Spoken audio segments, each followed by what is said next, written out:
Você sente zumbido no ouvido, dor de cabeça e dor na articulação? Você pode ter bruxismo e nem imagina.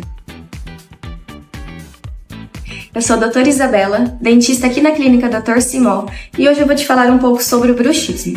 As causas do bruxismo podem ser multifatorial, como ansiedade, apneia do sono, desalinhamento dentário, então tudo precisa ser bem avaliado para a gente indicar um tratamento correto, seja com a placa do sono, placa para dormir do bruxismo ou tratamento ortodôntico. Os sintomas desse bruxismo pode te causar dores na articulação, aqui na região da articulação, dores de cabeça ao acordar e dores de cabeça também no final do dia. Sente um peso aqui na face, zumbido no ouvido, tudo isso são sinais do bruxismo. O ideal é que, se você apresenta algum desses sintomas, não ignore. O nosso corpo ele dá sinais e isso precisa ter a devida atenção. Então agende sua avaliação aqui na clínica Dr. Simó que a gente resolve esse problema.